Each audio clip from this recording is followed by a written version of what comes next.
DJ சேனல்லேருந்து Jamuna பேசுகிறேன். ஜமுனா திவ்யநாதன் பேசுகிறேன். எங்கள் ஹஸ்பண்ட் வந்து ஒர்க்குக்கு போயிருக்காங்க. சரி நம்மளு வந்து ஒரு வீடியோ போட்டு விடலான்ட்டு போடுறேன். இன்றைக்கி திருமண நாள் காணும் பிறந்த நாள் காணும் அனைவருக்கும் என் மனமார்ந்த வாழ்த்துக்கள். இன்றைக்கி எதை பற்றி பேச வந்திருக்குறோம்னா, எங்கள் வீட்டில் சொந்தமாக நடந்த கதை இது. இது வந்து ஆஸ்பத்திரி எங்கள் நாத்தனாரோட வீட்டுக்காரவங்களுக்கு வந்து உடம்பு சரியில்லை. ஆஸ்பத்திரிக்கே போகல. 1 மாதம் ஆகுது ஹாஸ்பிட்டலுக்கே போனால் ஊசி போடுவாங்கன்னு சொல்லிட்டு பயந்துக்கிட்டே இருக்கிறாங்க. ஜுரம், ஃபீவரு, சாப்பிட முடியல. இந்த பால் அந்த மாதிரி தான் சாப்பிட்றாங்க. ப்ரெட்டு, பால், பிஸ்கெட்டு அந்த மாதிரி தான் சாப்பிட்றாங்க. வாயில் புண்ணு இருக்குது. அந்த வாய் புண்ணுக்கு எதனா வைத்தியம் நீங்கள் உங்களுக்கு தெரிஞ்சால் சொல்லுங்கள். நாங்கள் வந்து இந்த மணத்தக்காளி கீரை பாசிப்பருப்பு போட்டு கடைஞ்சி கொஞ்சமாக சாதம் வேக வச்சு கொடுப்போம். அதேமாதிரி தான் வந்து அவங்களுக்கு அதெல்லாம் அவங்களுக்கு பிடிக்கலையா, பால் கொஞ்சம் ப்ரெட்டு அந்த மாதிரி சாப்பிட்றாங்க. வாய் ஃபுல்லாக புண்ணு இருக்குது. இந்த புண்ணுக்கு எதனா வைத்தியம் இருந்ததுன்னா, உங்களுக்கு தெரிஞ்ச வைத்தியம் இருந்ததுன்னா சொல்லுங்கள் கமெண்ட்டில். எங்களுக்கு கொஞ்சம் உதவியாக இருக்கும். ஹாஸ்பிட்டலுக்கு போனால் ஊசி போடுறதுக்கு அப்போலேருந்தே ஹாஸ்பிட்டலுக்கு போக மாட்டாங்க அண்ணன். பயந்துகிட்டே என்னன்னு தெரியல, ஹாஸ்பிட்டலே பிடிக்காது. அங்கே போனால் இதை போடு, அதை போடு, அதை இதை செய்யின்னு சொல்லிட்டு ரொம்ப டார்ச்சர் பண்ணுறாங்கன்ட்டு போகிறதே இல்லை. இந்த மாதிரி வாயில் புண்ணு இருக்குது, அதுக்கு என்ன வைத்தியம்னு சொல்லி உங்களுக்கு தெரிஞ்ச வைத்தியம் எதனா இருந்ததுன்னா கமெண்ட்டில் சொல்லுங்கள். எங்களுக்கு வந்து நாங்கள் அதை பற்றி தான் பேச வந்தோம். ஆஸ்பத்திரிக்கே போகல. ஆஸ்பத்திரிக்கு போகாமல் வீட்டில் இருக்காங்க. கொஞ்சம் நல்லாயிட்டு வருதுன்னு நேற்று ஃபோன் பண்ணி கேட்டேன். அந்த மாதிரி சொன்னாங்க நாத்தனார்.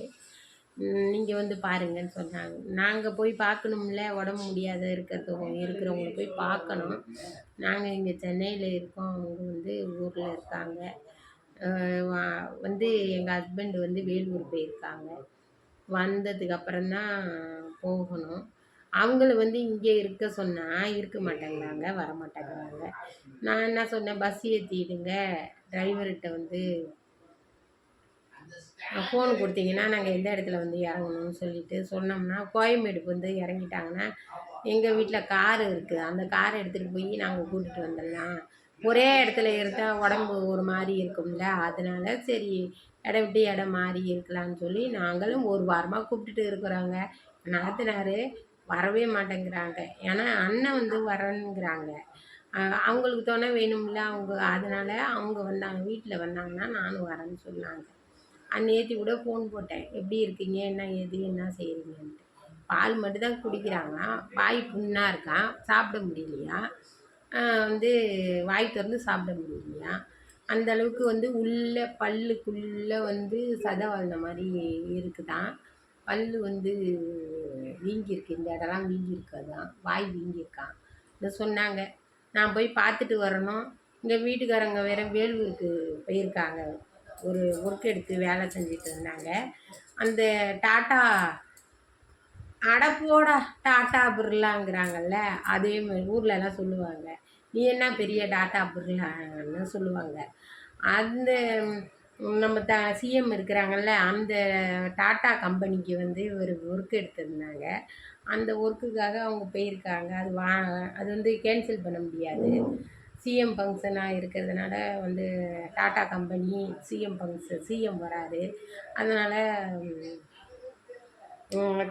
வேலையை கேன்சல் பண்ண முடியாது. நான் போயிட்டு வந்துட்டு நம்ம போய் பார்த்துட்டு வருவோம். அவங்க தான் வரல, நம்மனாலும் போய் பார்த்துட்டு வரணும்னு எங்கள் ஹஸ்பண்ட் சொன்னாங்க.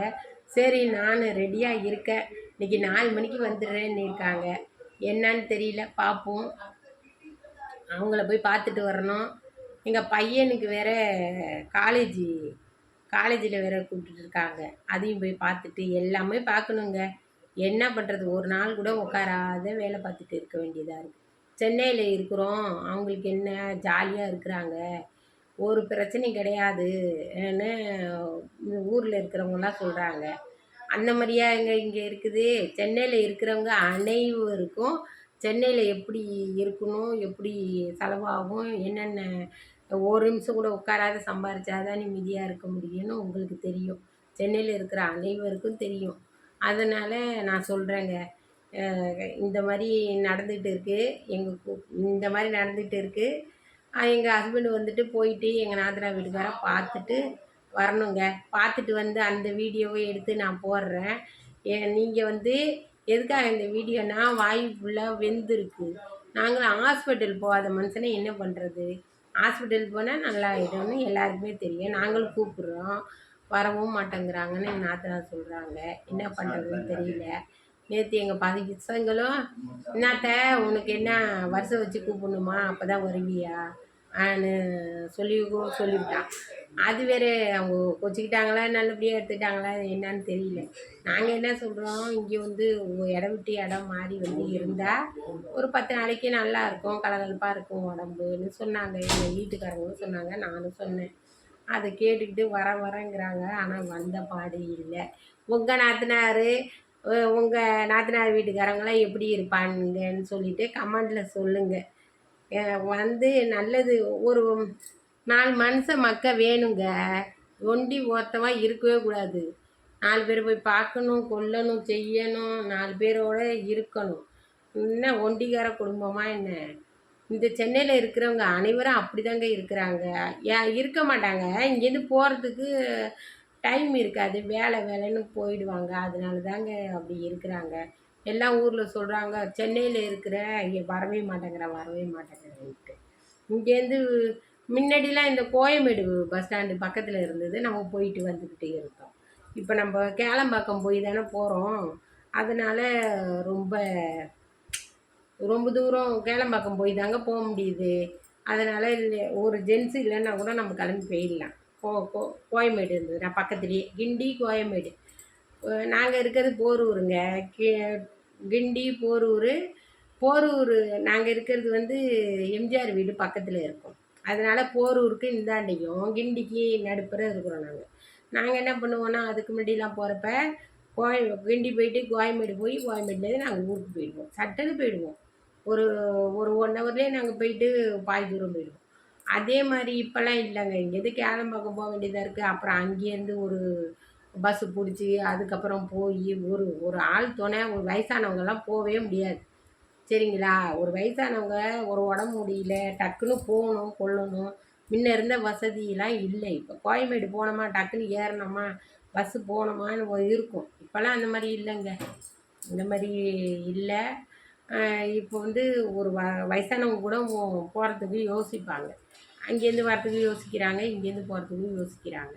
அதே மாதிரி தாங்க இருக்குது. இந்த சென்னை வாழ்க்கை அது மாதிரி தாங்க இருக்குது. அதனால தான் எங்கள் வீட்டுக்காரங்க வந்துட்டு நம்ம சேர்ந்து போகலான்னு சொல்லிட்டு இருக்கேன். அவங்க எத்தனை மணிக்கு வருவாங்கன்னு தெரியல. 4 மணிக்கு வரேன்னு சொன்னாங்க. நாங்கள் வந்து அங்கே போயிட்டு உங்களுக்கு வீடியோ எடுத்து போடுறாங்க.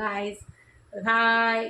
இந்த வீடியோ பிடிச்சிருந்துன்னா லைக் பண்ணுங்கள், ஷேர் பண்ணுங்கள், கமெண்ட் பண்ணுங்கள். கமெண்டில் என்னான்னு இந்த வைத்தியம் எதனா இருந்தால் சொல்லுங்கள். பாய். தேங்க்யூ. பாய்.